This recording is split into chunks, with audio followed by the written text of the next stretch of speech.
Welcome back to Straight to the Point. I am your host, Mitchell Travels, and in today's video, we are going to be going over the legendary Greek Cycladic island of Mykonos, the island that you're definitely going to go to on your first trip to Greece, right? Come on, let's be real. And if you're new to this channel, and particularly these videos that I make, as the title would imply, this is straight to the point, okay? This is not like a locals guide. This isn't like hidden if you know, you know. No, this is meant for people who are just starting their search into Mykonos. They want to know what to expect, where to stay, how to get there. This video provides the bullet points to save you time. And as always, hit that like and subscribe button and turn on that notification bell so you never miss another episode. So, Habibti, come to Mykonos. I've been to Mykonos 3 different times, and I've gotten there in different ways. And I guess depending on where you're coming from, you could, of course, take a flight that will land at JMK, which is Mykonos' international airport. It does have a plethora of international flights as well as domestic that land at that airport. If you happen to be in Athens, it's a super simple flight from Athens and very cost-effective. You could, of course, get there via ferry, and trust me when I tell you, there are no shortage of ferries to Mykonos. Mykonos is right there, sort of at the beginning of the Cyclades. It's actually not very far from Athens. It's in a very transited route for ferries. Pretty much anywhere between Athens and Crete, all of those islands in the Cyclades, you're gonna find tons of ferry options. So trust me, it is very easy to get to Mykonos. Where to stay on Mykonos is very much dependent, like in most Greek islands, of what you would like to experience while you're in Mykonos. I would always suggest that you stay anywhere between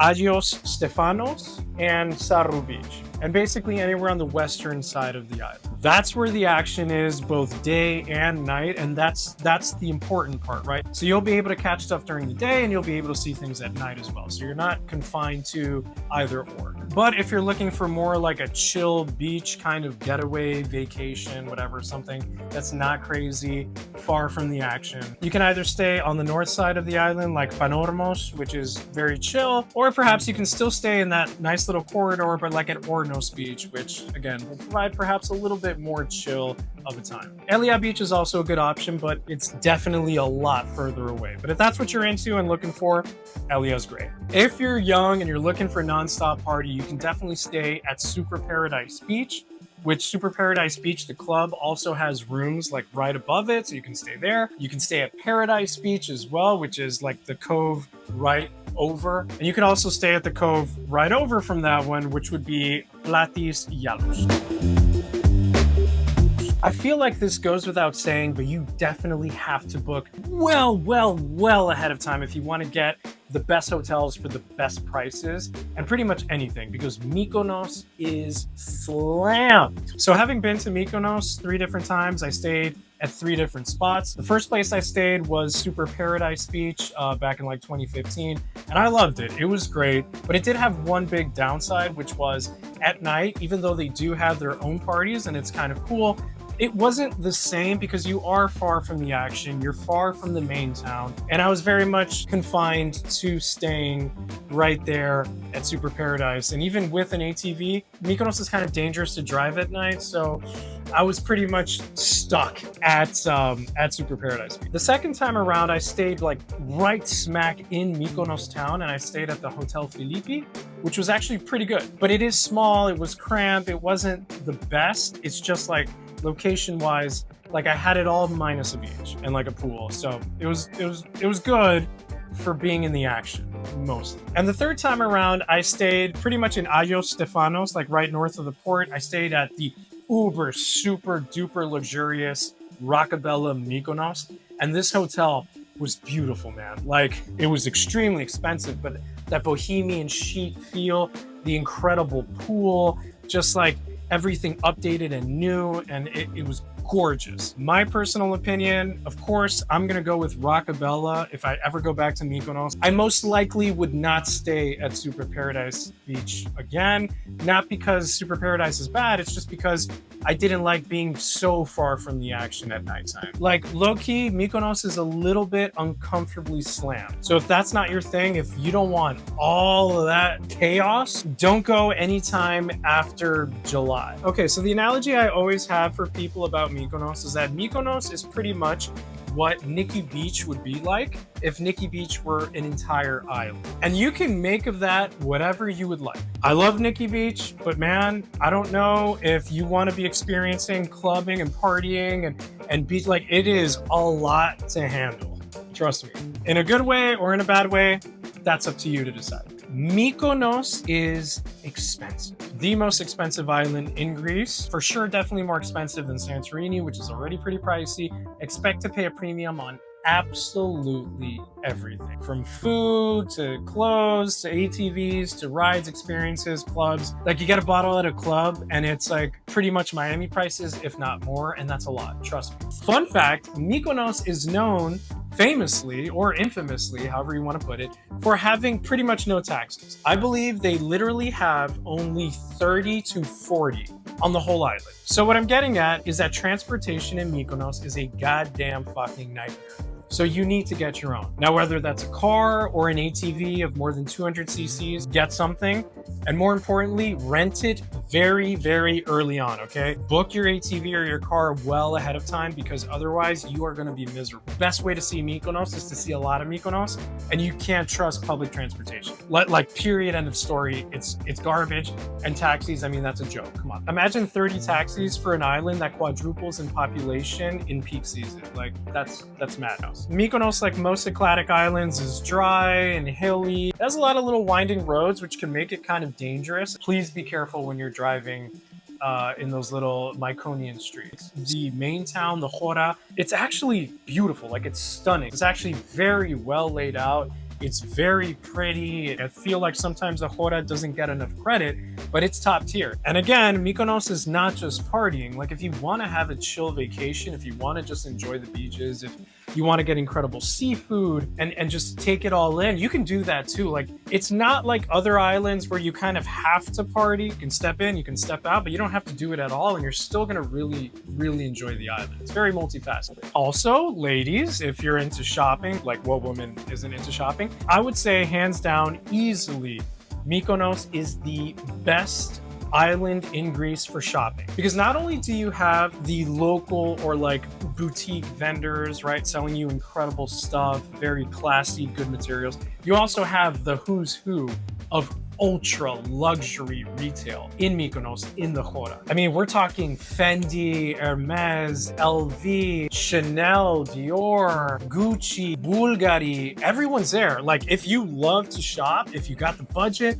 you want to drop the coin, it's an incredible island to shop. To add to that, a lot of these, especially the higher end locations, actually custom make their Mykonos shops in the spirit of Mykonos. So it has Cycladic architecture and bohemian chic. Like, it's honestly an incredible experience. If you love shopping, Mykonos is your island. Depending on who you ask, this might be a bad thing, but Mykonos is definitely a very well-to-do island as well. Like, people that go there, you do have normal, regular families, but you also have a lot of very high net worth people, and that's not a bad thing. Of course, not a bad thing at all. In the summertime, this is an island where you're going to find a lot of footballers, a lot of celebrities, a lot of like high-profile people are going to be there. And with that, there's also going to be a lot of, I guess, pretentious people, like a bad bitch contest in a lot of the beaches. Okay, so maybe that's not your thing. If you find that kind of annoying, you're going to find it in Mykonos. So just be aware of that. Right? A lot of influencers, a lot of people who probably think they're a lot cooler than they actually are, plus actual true cool people. Of course, you're going to go to the clubs, you're going to party. Be warned, you're going to drop some serious coin in Mykonos. If you go to a place like Principote, that's where you see the IG baddies, the footballers. That's expensive, man. $1,000 bottles, fucking $5,000 cabanas. That's crazy. That's not the whole island, but it's there. Trust me. Personally, I love Namos. I love Super Paradise Beach. It's not as pretentious. It's a little more affordable. It's a good vibe, day and night. Scorpios is a classic. Okay, it's legendary. It's been there forever. Tropicana, Shiva. Like, you have so many beach clubs to go to. Again, depends on your budget, depends on what you're trying to experience. If you want to go really high end, high net worth, and maybe a little pretentious, Principote. You want a good middle point. something that I think everybody would love, I would go to Super Paradise Beach. Wherever you go, get there at 11 because otherwise you won't even find just a simple chair and umbrella. So definitely get there at 11, establish your space, your little residency there. Stay there till the end of the afternoon, man, till the evening. Like it's definitely worth it. I feel like not a lot of people do this, but you need to go to Delos. If you're unfamiliar with Delos, it is pretty much the sacred archaeological beating heart of the Cyclades. It has incredible importance in Greek mythology, in Greek history, in Cycladic history. It is incredibly culturally important to Greece. It cannot be understated. And the beauty of it is that when you are in Delos, it takes you back to like the dawn of Western civilization. It's really ancient. It had so much going for it and so mythical. It really makes you wonder what Mykonos, which is now, of course, a complete fuckery island, looked like from Delos back in the day, when Delos was everything and Mykonos probably just had a bunch of goats. When you go to the island, go to the Temple of Isis, go to the ancient theater, go to the Terrace of the Lions, definitely climb up the hill, past the Temple of Isis, and look out into the vastness of the Cyclades, and especially Mykonos. It's so freaking cool. Ground yourself a little bit. You can take any ferry during the day from Mykonos to Delos, spend a few hours there, and just kind of like,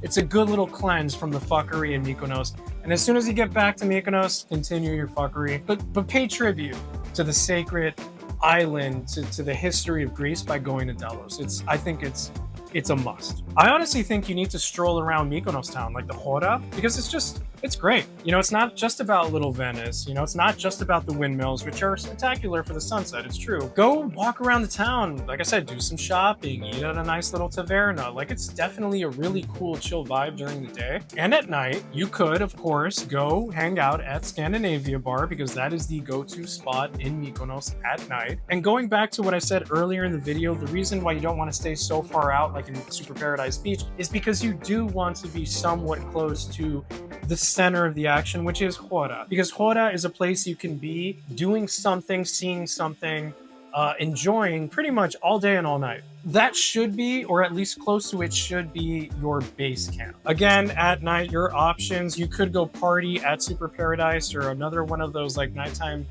sort of beach parties, but then you're kind of stuck there, right? So by staying close to Chora, you definitely unlock options that otherwise would not be available to you if you're further out, like in Panormos or Elia. I mean, at that point, like, you just don't want to see people.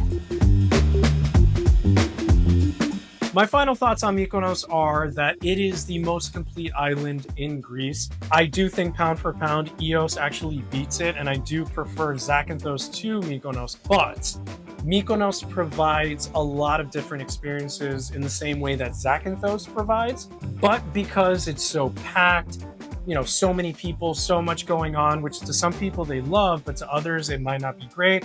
It's not my favorite island, and it's also extremely expensive, and that kind of bugs me. It kind of seems absurd, you know, and it's only getting worse, I think. It goes without saying, you can't go to Greece, at least maybe not on your first visit, and not visit Mykonos. Like, you absolutely should go. But just, if you follow what I said in this video, I think that at least you'll be able to correct a couple of like rookie mistakes that otherwise you could commit. It's an incredible island. It's not just about the parties, the beaches, the culture, like Delos. There's a lot going for it, so absolutely must visit island. Absolutely. All right, well, there you have it. That was my straight to the point guide on Mykonos. I feel like there's a lot that I need to explain because it's freaking Mykonos, man. Come on, it's like legendary. It's where you're probably gonna end up if it's your first time in Greece. And if you like what you saw, please support the channel by subscribing and turning on that notification bell. And of course, if you have any other questions on Mykonos, because obviously there's so much to cover and I only covered just the basics, go ahead and drop it in the comments and I'll try to help as best as I can. I promise. I'll catch you guys on the next one.